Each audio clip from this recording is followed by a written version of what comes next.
ქალაქ ლაგოდეხში მიმდინარეობს წყლისარეაბილიტაციო სამუშაოები, რომელსაც ახორციელებს გაერთიანებული წყალმომარაგების კომპანია. ხდება ამორტიზებული მილების გამოცვლა მთელ ლაგოდეხში ყველა ქუჩაზე. შესაბამისად, აი სანიტარული გეგმიური გათიშვებთან ერთად ხდება პერიოდულად წყლის გათიშვა, რაზეც აღნიშნული კომპანია აწვდის ინფორმაციას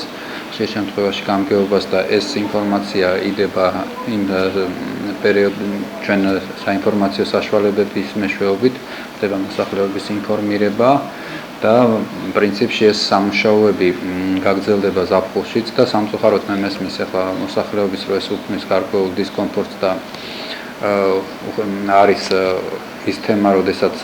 რამოდენიმე საათიდან შეიძლება ერთი დღითაც კი გაითიშოს და არ მიეწოდოს მოსახლეობას წყალი, მაგრამ ეს კეთდება იმისათვის, რომ მთლიანად სისტემა მოწესრიგდეს და შესაბამისად უკვე მომავალში მოსახლეობას ჰქონდეს 24 საათიანი წყალმომარაგება და ჰქონდეს სუფთა წყალი. რაც შეეხება ელექტროენერგიას, ანალოგიური სიტუაცია, კახეთსიან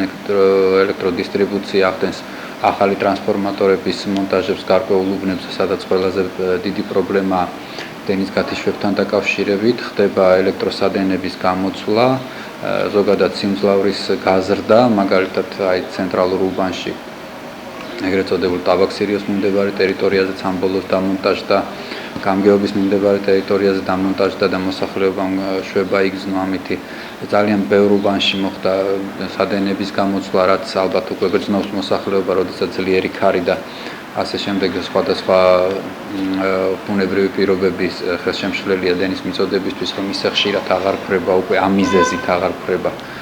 ელექტროენერგია, მაგრამ ეს სამუშაოები ამ ეტაპზეც გრძელდება და ეს პერიოდული გათიშვების შესახებ, როგორც აღნიშნე, სოციალური თუ სხვა ქსელების მეშვეობით და სხვა საინფორმაციო საშუალებებით გამგეობა ახდენს მოსახლეობის ინფორმირებას. შესაბამისად, აი ეს ყველაფერი მე ვფიქრობ, რომ გარკვეული ვადები ჭირდება იმას, რომ მოწესრიგდეს თავიდან ბოლომდე და სამაგიეროდ ჩვენ უკვე